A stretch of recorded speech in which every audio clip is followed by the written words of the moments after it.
apologize for reading, but it shouldn't be a problem. Welcome to the channel. I'm Mark. This is Life's Too Hard. We all feel like that sometimes. That's why I wrote these books. Spiriting Around, the modern guide to finding yourself, which is really about how to be an adult. CLAQ, C-L-A-Q, Creating Love and Asking Questions, because life is a question machine, which is about how to work with God. And Self-Respect, the solution to unsolvable problems, which is about how to keep a fair balance between yourself and creation. These books are available as ebooks online or can be ordered at your local bookstore. I'm going to read to you from them, starting with Spiriting Around. Don't worry you'll miss something. It's easy to jump around. And you may disagree, but that's okay. I don't mean to challenge you. I'm just asking you to think for yourself. Here we go. This goes back to the conflicts and controversies section. This starts with a complex conflict. Being pulled in opposite directions by ideas competing with each other is confusing at best. Everyone wants to do the right thing. Everyone wants to take care of themselves, respect their neighbors, and contribute to society. But it's important to remember that people can have ulterior motives and subconscious agendas for an issue. And the way a matter resolves itself affects us feeling right about it. It doesn't matter whether you're for or against something. There will always be someone from the other side ready to raise the emotional ante. They'll do it out of belief, manipulation, or a combination of the two. They'll do it. Remember, belief isn't founded in the truth as much as it's founded in sincerity. And passionate words and dramatic pictures aren't always the truth as much as they're meant to be the proof that unifies the fears and frustrations of a community. Confusion, mistaken analysis, and inaccurate details, honest mistakes or lies, all get added to the mix.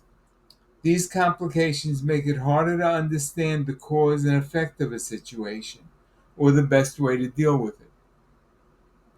They can mask reality and mislead you, so you have to learn to trust yourself and seek the clarity that connects you to God. God's explanations shine through the questions that obscure everything in life, but you have to look for them. Relying on emotions alone is a wild ride. They become vain entertainment instead of a desire for the truth. They feed on self-aggrandizement and greed, and they promote a chaotic blur that distorts opportunities for compromise. When you trust yourself, you'll find cooperation is the way everyone gets what they want. By the nature of agreement, some solutions won't satisfy everyone. Even so, compromise carries the promise of love's guidance to settle arguments and create peace. Your job is to sift through the rhetoric and avoid stumbling on becoming a cynic. And your payoff will be a practical perspective that can guide you through life successfully. It's our nature to see things differently. When you see that as an advantage, your opportunities will grow and you'll be wiser. So look for the basics, stay with the facts, look at the source of your information, trust your feelings, trust God, and ask yourself these questions the next time you're faced with a controversy. These are in a separate box titled 6 Fair Questions. Who's going to benefit? 2. Who's going to suffer? 3. Who's going to pay for it? 4. Where are the extremes? 5. Where are the compromises? And 6. Which solution gets closest to giving everyone what they want? The next issues are timeless and important to the way we think about ourselves. So here are some thoughts to help you form your opinions. This first section is on war. As a nature, we prize our traditions. Though different than our neighbors, our culture gives us a comfortable place to live our lives.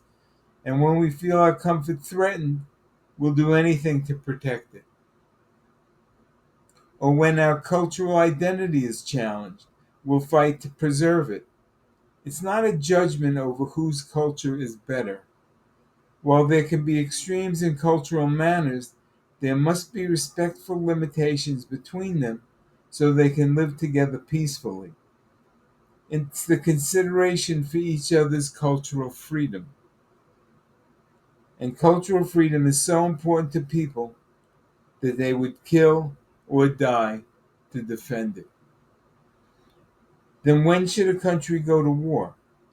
When's a situation so threatening that we should call on our friends and neighbors to kill and die for us? When does it make sense to kill people, risk death and injury, destroy what others have built, and accept human suffering? There are valid reasons to go to war and defend ourselves, but on what values should we decide?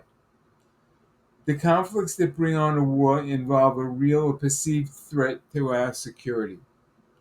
Our nation must be protected, but if murder, the unlawful and deliberate taking of another person's life, is so repulsive to human consciousness, we can't avoid personal responsibility when we institutionalize murdering people who live in another country.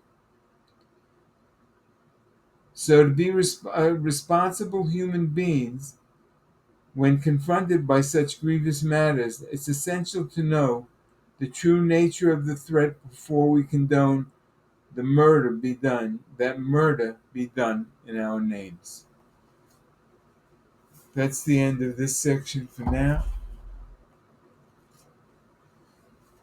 Thanks for spending some time with me. I hope you found it worthwhile. I hope you were intrigued and inspired. I enjoy sharing what I spent my whole life learning. Now I pass it along to you so you can make your life easier. I appreciate your comments and suggestions. Remember to subscribe. Hope to see you all next time. All the best.